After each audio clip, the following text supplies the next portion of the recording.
సుమన్ టీవీలో మీ business promotions కోసం ఈ కింది నెంబర్ను సంప్రదించగలరు.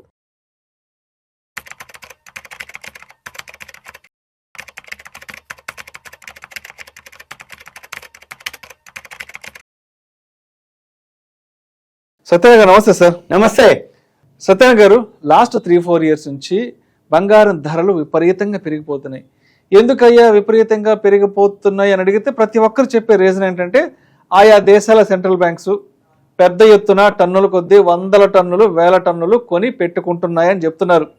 చైనా అన్ని 1000 టన్నులు కొన్నది, అమెరికా అన్ని 1000 టన్నులు కొన్నది, డెన్మార్క్ అంత కొన్నది, ఫ్రాన్స్ అంత కొన్నది, లేదంటే ఇండియా ఇంత కొని పెట్టుకుంటుంది కాబట్టి దాని అంటే గోల్డ్ అంతా అక్కడ సెంట్రల్ బ్యాంక్స్ లో లాక్ అయిపోతుంది కాబట్టి బయట రిటైల్ మార్కెట్ లో ఇది ధరలు విపరీతంగా పెరిగిపోతుందని చెప్పుకుంటున్నాం కాబట్టి సో ఇది లాస్ట్ 3-4 ఇయర్స్ నుంచి ఆయా దేశాలు పెద్ద ఎత్తున కొంటున్నాయి కాబట్టి అసలు ఏ దేశాల వద్ద ప్రస్తుతానికి ఈ గోల్డ్ రిజర్వ్స్ అనేవి బంగారు నిల్వలు ఎక్కువ ఉన్నాయంటారు అసలు?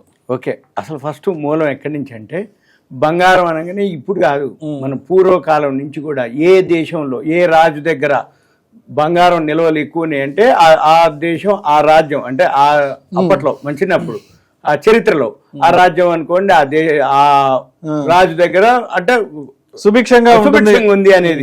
అంటే మన శ్రీకృష్ణ దేవరాయలు అనుకోండి, అట్లా అశోకుడు అనుకోండి, అంటే వాళ్ళ దగ్గర బంగారం నిల్వలు ఎక్కువ ఉండేది అప్పట్లో. అది అనమాట. అంటే ఏ రాజ్యంలో గనక ఏ దేశంలో గనక బంగారం నిల్వలు ఎక్కువ ఉంటాయో ఆ దేశం స్ట్రాంగ్ ఉన్నట్టు ఒకటి. నెంబర్ 2, ఇక ఏదైతే అసలు ఈ నిల్వలు ఎందుకు బంగారం పెరగడానికి అంతకుముందుకి ఇప్పటికీ ఎక్కడొచ్చింది తేడా అంటే రష్యా ఉక్రెయిన్ వార్ నుంచి స్టార్ట్ అయింది అసలు ఈ గోల్డ్ సిల్వర్ పెరగడానికి రీజన్. అంటే 2022 ఫిబ్రవరి మొదలైంది ఈ వ్యవహారం. ఎందుకు అంటే రష్యా ఉక్రెయిన్ వార్ టైంలో రష్యా వాళ్ళవి డాలర్లు అమెరికాలో ఉండిపోయినాయి. ఈ అమెరికాలో ఉండిపోతే రష్యా వాళ్ళు అడగటం జరిగింది నా డాలర్లు ఇమ్మని. వాళ్ళు కొంచెం ఇబ్బంది పెట్టి ఇవ్వటం జరిగింది. ఈ ఇబ్బంది పెట్టేటప్పటికి ప్రపంచ దేశాలన్నీ ఏంటిదంటే ప్రపంచంలోనే ఆధిపత్యం వహించేది రష్యా అమెరికా. రష్యా ఉక్రెయిన్ ఏదైతే యుద్ధం వచ్చిందో అమెరికా వాళ్ళ డాలర్లు అడిగితే అమెరికా వాళ్ళు ఇవ్వట్లేరు కాబట్టి మళ్ళీ రేపు మనకి ఏదన్నా అవసరం పడితే ఇస్తారు అనే దానికంటే కూడా ఈ ఇబ్బంది పెడతారు అనే ఉద్దేశంతో అప్పటి నుంచి ఈ దేశాలన్నీ కూడా గోల్డ్ నిల్వల్లోకి డైవర్ట్ కావడం జరిగింది. మెయిన్ రీజన్ అక్కడ.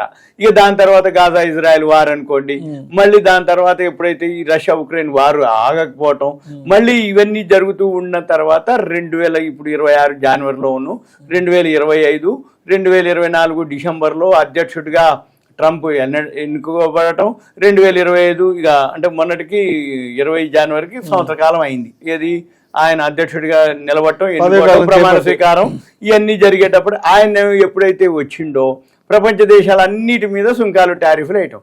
ఈ సుంకాలు టారిఫ్లు ఒక రోజుతో తెగలేదు. ఆయనకు ఫేవర్గా ఉంటే ఒక మాదిరి, లేకపోతే అన్ఫేవర్గా ఉంటే ఒక మాదిరి.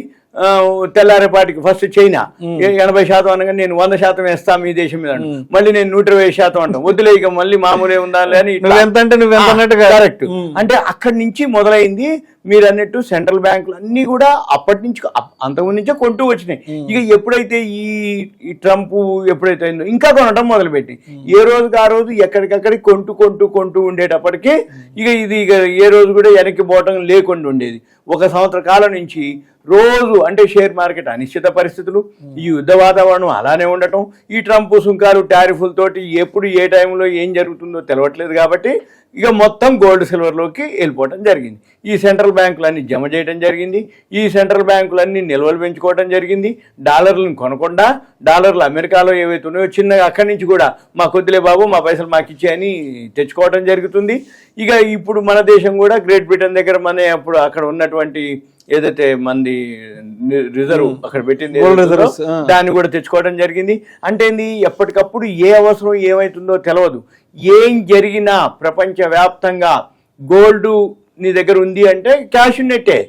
అంటే ఏ దేశమైనా సపోజ్ ఇప్పుడు రష్యా ఉక్రెయిన్ వార్ అయింది, ఎక్స్పోర్ట్స్ లేవు, ఇంపోర్ట్స్ లేవు. రష్యా నుంచి ఎక్స్పోర్ట్స్ జరగకపోయేది, రష్యాకి ఇంపోర్ట్స్ ఇవ్వకపోయేది. అంటే ఏం జరుగుతుంది? వాళ్ళకి నిత్యావసరాలు కానీ తినటానికి కానీ ఏదైనా కావాలి అనగానే ఎవరు గోల్డ్ ఇచ్చేస్తారు. వెంబటే మాకు కావాల్సినవి అప్పట్లో మనం తటస్థంగా ఉన్నాం కాబట్టి మనం అన్ని ఎక్స్పోర్ట్ చేస్తే మనకే ఇచ్చేదన్నమాట. అంటే మనం తటస్థంగా ఉన్నాం కాబట్టి బాబు నేను గోల్డ్ ఇస్తా, లేకపోతే అక్కడ ఉన్న ప్రోడక్ట్ మనకి ఇవ్వటం. ఇప్పుడు రష్యా ఉంది, క్రూడ్ ఆయిల్ ఇవ్వటం. నీవు తీసుకో, మాకు కావాల్సిన ఫుడ్కి సంబంధించి అప్పట్లో మనమే హైయెస్ట్, అంటే పంచదార, గోధుమలు, బియ్యము, నూనెలు అవన్నీ మనమే ఎక్స్పోర్ట్స్. ఏది ఆ రష్యా ఉక్రెయిన్ వార్ టైం, తర్వాత గాజా ఇజ్రాయెల్ వారు, మళ్ళీ ఇవన్నీ అయిపోయిన తర్వాత ఇక తర్వాత మనం కూడా నిల్వలు పెంచుకోవడం జరిగింది.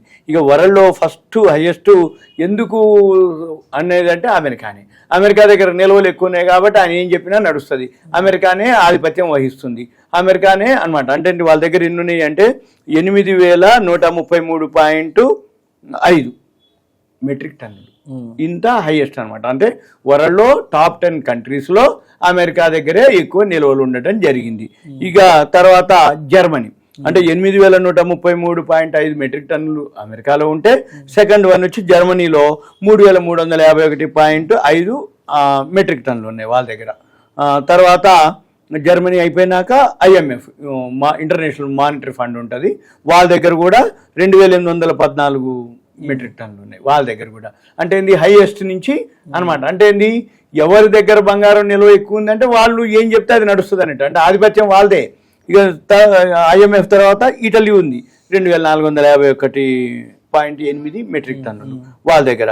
తర్వాత ఫ్రాన్స్ 2437 మెట్రిక్ టన్నులు ఉన్నాయి వాళ్ళ దగ్గర. మళ్ళీ రష్యా 2329.6 మెట్రిక్ టన్నులు. అంటే first United states America, second one Germany, మూడవది IMF, 4 ఇటలీ, 5 ఫ్రాన్స్, 6 రష్యా, 7 వచ్చి చైనా. మన పక్క దేశమైనా చైనా దగ్గర 2294. ఇంత హైయెస్ట్లో కూడా ఎక్కువ శాతం ఈ మధ్య కాలంలో కొంటున్నలా చైనానే, గోల్డ్ సిల్వర్. అంటే ఏ హైలో కూడా బిఫోర్ లాస్ట్ మంత్ ఏ మంత్ చూసినా కానీ డేటా ప్రకారంగా చూస్తే చైనా వాళ్ళు ఏ రేటుకైనా కొనటం మొదలుపెట్టారు. ఇది చైనా. తర్వాత స్విట్జర్లాండ్ చిన్న దేశం. ఇటు దేశాల విస్తీర్ణంతో పని లేదు, దేశం ఎంత ఫైనాన్షియల్గా ఎంత చిన్న దేశమైనా వాళ్ళ దగ్గర ఎంత నిలువ ఉంది అంటే అది ఆర్థికంగా బాగున్నట్టు. ఇప్పుడు స్విట్జర్లాండ్ ఉంది, వాళ్ళ కాడ 1039.9 మెట్రిక్ టన్నులు ఉన్నాయి. ఇక మన తర్వాత ఇండియాలో 879.6 మెట్రిక్ టన్నులు ఉన్నాయి. ఇవన్నీ లేటెస్ట్ డేటానే. తర్వాత జపాన్ 846 మెట్రిక్ టన్నులు ఉన్నాయి. ఇవి టాప్ 10. ఇంకా అందరి దగ్గర కూడా ఉన్నాయి. ఇప్పుడు చిన్న చిన్న దేశాల్లో, ప్రపంచ దేశాల్లో ఇవన్నీ అందరి దగ్గర నిల్వలు ఉన్నాయి. కానీ టాప్ 10లో మనం అనమాట. అంటే మనం కూడా ఉన్నాం అనేది పెద్ద దేశాలతో పాటు మనం కూడా ఉన్నాం. అంటే ఏంది ఆర్థికంగా బలోపేతం అవుతున్నట్టు, సంపదలో వీళ్ళు జమ చేసి పెట్టుకుంటున్నట్టు. అంటే ఒకప్పుడు మనం అప్పులు తెచ్చుకునేది, మన బంగారం ఇచ్చి అప్పులు తెచ్చుకునేది. ఇప్పుడు మనం బంగారం అప్పులు తెచ్చుకోవటం కాదు, మన బంగారం మనం తెచ్చుకొని మళ్ళీ మనం బంగారం కొని నిల్వలు పెట్టుకునే స్థాయికి మనం రావటం జరిగింది. ఇప్పుడు ప్రపంచ దేశాలన్నీ కూడా ఫస్ట్ ఏం ఆలోచిస్తాయి, ఎప్పుడు కూడా మిగిలిన దేశాలకి. అంటే ఉదాహరణకి చైనా ఉంది, తైవాన్తో ఇష్యూ ఎప్పుడు ఉంటుంది.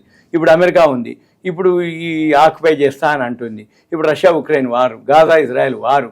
అంటే ఇది ఏ దేశానికి ఏదో ఒక బార్డర్ ఇష్యూలో ఉంటాయి. మనకు కూడా ఉన్నాయనుకోండి, ఏది ఆ చైనానో పాకిస్తానో బార్డర్లో ఉంటాయి. అయినా కానీ మనం యుద్ధాలు కానీ అట్లాంటివి ఏమి ఉండవు. వాళ్ళ బార్డర్ వాళ్ళదే, మన బార్డర్ మనదే.